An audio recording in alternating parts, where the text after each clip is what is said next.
창립 16주년입니다. 16년 된 거죠. 그러면서 설교 준비하면서 교회가 뭘까라고 묵상해봤습니다.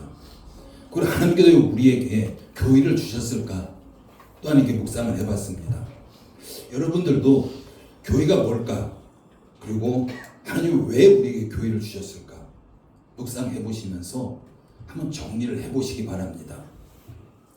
오늘 본문에 보면은 우리가 예전에 살펴봤던 본문이고요. 그래서 내용은 잘 아실 거예요. 그래서 바울과 바나바가 1차 전도여행을 성공적으로 마치고 안디옥 교회로 돌아왔습니다. 안디옥 교회에 돌아와가지고 안디옥 교회에서 목회 사역을 감당하면서 하나님 말씀을 가르치고 복음을 전하면서 이렇게 이제 시간을 보낸 거죠. 그러면서 얼마 후에 바울이 바나바에게 새로운 제안을 하게 됩니다. 36절 말씀 읽습니다. 시작. 며칠 후에 바울이 바나바더러 말하되 우리가 주의 말씀을 전한 각 성으로 다시 가서 형제들이 어떠한가 방문하자 하고, 그러니까 복음을 뿌렸기 때문에 그 씨앗이 궁금한 거예요. 씨앗을 뿌렸는데 잘 자라고 있는가, 이게 궁금하기 때문에 바울이 바나바에게 우리가 그곳에 가서 다시 한번 확인하자 라는 그런 제안을 하게 되죠. 그래서 바나바도 바울의 제안에 흔쾌히 동의를 하게 됩니다. 그런데 문제가 생겼죠. 39절 읽습니다. 시작. 서로 심히 다투어 피차 갈랐으니 바나바는 마가를 데리고 배 타고 구브로로 가고, 그러니까 함께 전도여행을 2차 전도여행 가기로 했는데 가기 전에 심하게 다툰 거예요. 그러면 서로 갈라서 버립니다. 그래서 바나바는 그냥 화가 난 사람처럼 마가 요한을 데리고 구브로로 해서 배를 타고 이렇게 갔고요. 또한 바울은 신라를 데리고 그냥 배를 타고 북쪽으로 육지로 해서 그동안 복음을 전했던 곳으로 떠나게 됩니다. 바로 마가 요한이라는 사람이 바나바의 조카인데 그가 1차 전도여행에 함께 동참했던 자입니다. 그런데 힘들었는가 보죠.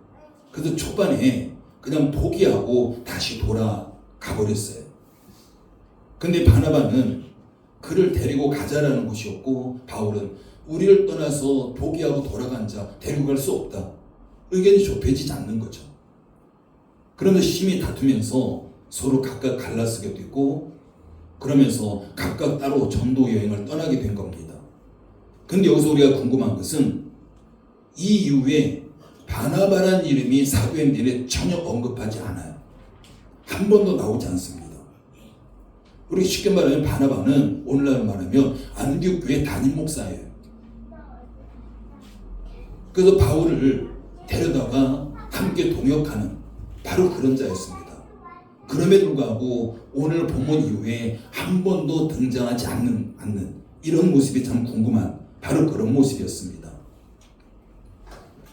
물론 하나님께서 바울이라는 사람을 이방인의 그 사도로 이렇게 부르셔가지고 바울 중심으로 뭔가 복음을 전하는 거, 이게 하나님 뜻이다.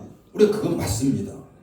그럼에도 불구하고 바나바도 전도여행을 떠났잖아요. 마가 요한을 데리고. 그러면 한두 번 정도를 언급해도 오히려 이상하지 않습니다. 오히려 그것이 더 자연스러운 거예요. 그럼에도 불구하고 바나바라는 이름이 사도행전에 오늘 본문 이후에 한 번도 나오지 않습니다.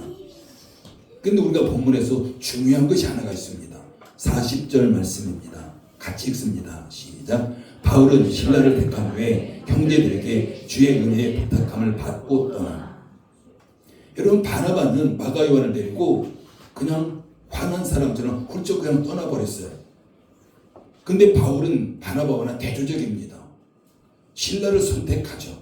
바울은 신라를 선택하고 바로 안디옥 교회를 통해서 파송 예배를 받고 성도여행을 떠나게 되는 걸 보게 됩니다. 오늘날로 말하는 파송 예배, 선교사 파송 예배. 그래서 함께 세우신 안디옥 교회를 통해서 인정을 받게 되는 거예요. 바울이 공식적으로.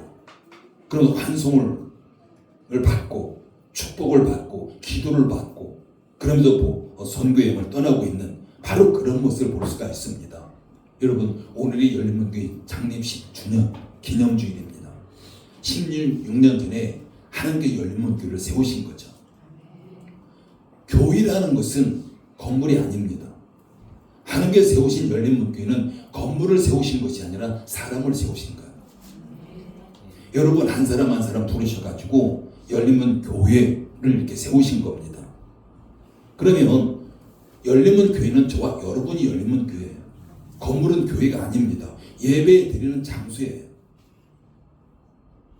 여러분 한번 생각해 보십시오. 하나님께 여러분을 처음 부르실 때 여러분을 구원으로 부르셨습니다.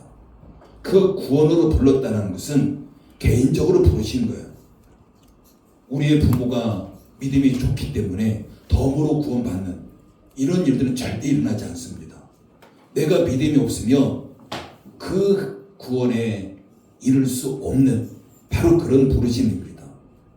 그래서 우리는 하나님의 부르심 가운데 예수 그리스도를 죽은 자 가운데서 살리신 것을 우리가 믿었고 마음으로 믿었고 그 예수님을 나의 인생의 주로 주인으로 우리가 고백함으로 인해서 구원을 받게 된 것입니다.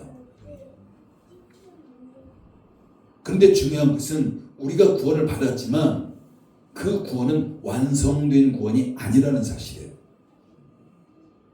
여러분이 받은 구원은 여러분이 계속해서 그 구원을 완성시켜 나가야 됩니다. 그래서 바울은 빌립보서 2장 12절에서 항상 복종하여 두렵고 떨림으로 너희 구원을 이루라 이렇게 말씀하고 있습니다. 하나님께서는 너희 구원을 이루라. 그러면 우리는 구원을 완성시키는 과정에 있는 사람들입니다. 그럼 우리가 그 구원을 어떻게 그럼 우리가 이루어 나갈 수 있을까라는 거죠. 우리 개개인이 구원을 받았습니다. 완성된 구원이 아니라 완성시켜 나가야 될 구원을 받은 거죠. 그럼 우리 개개인이 그 구원을 개인적으로 이루어갈 수 있을까? 그렇지 않습니다. 하나님께서는 개인적으로 구원을 받은 우리 한 사람 한 사람을 교회 공동체를 부르셔서 교회 공동체를 통해서 우리 개인의 구원을 완성시켜 가도록 다시 부르신 거예요. 그렇기 때문에 우리는 교회 공동체를 떠나서 우리 구원을 완성시켜 갈 수는 없습니다.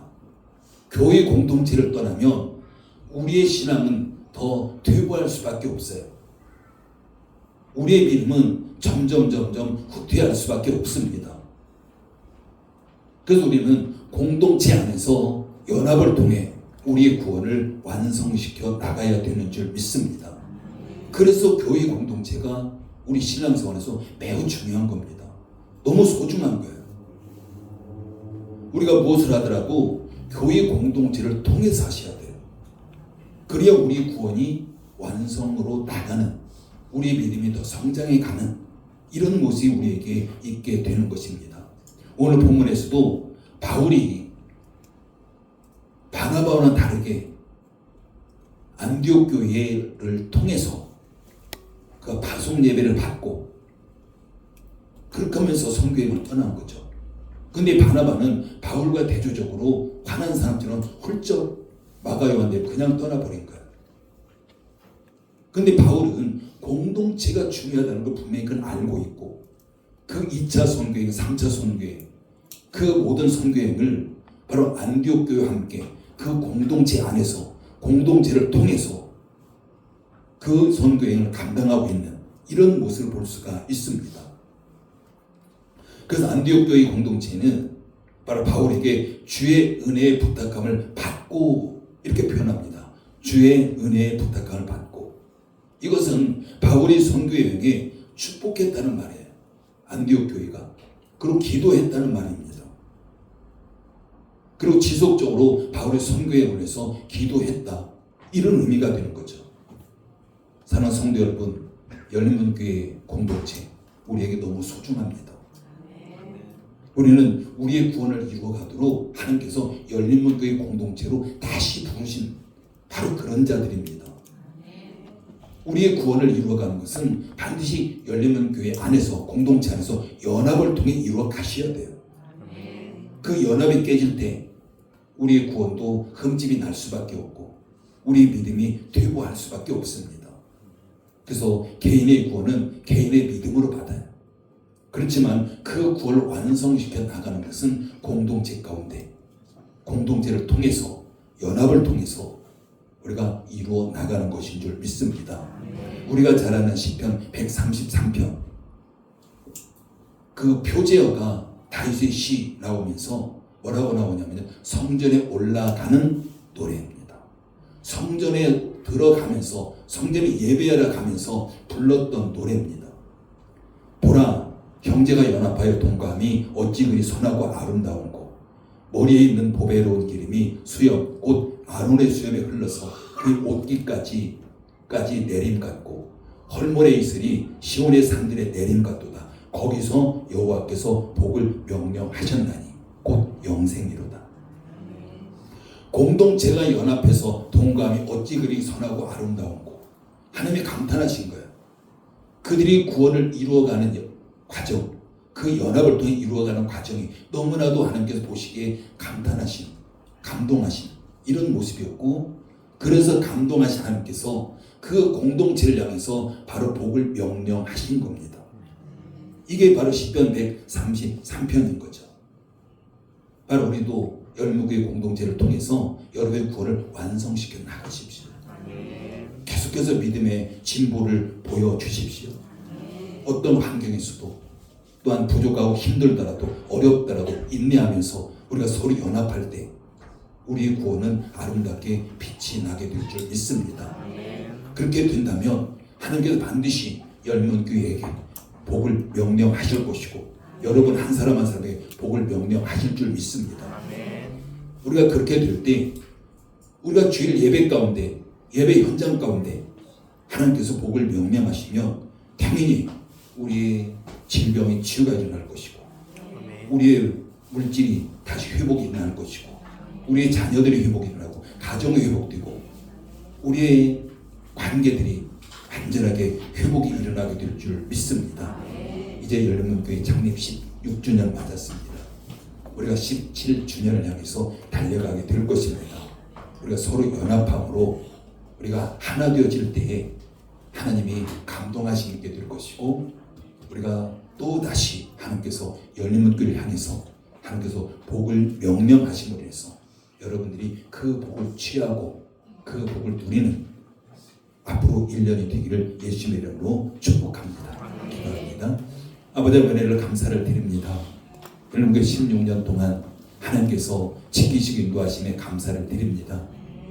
시편 133회를 통해서 연합된 공동체를 향해서 하나님께서 감동하시면서 복을 명령하셨듯이 열린문교를 향해서도 하나님께서 기쁨으로 감동하셔서 복을 명령하실 수 있도록 우리가 서로 연합해서 하나 되기를 힘쓰겠습니다.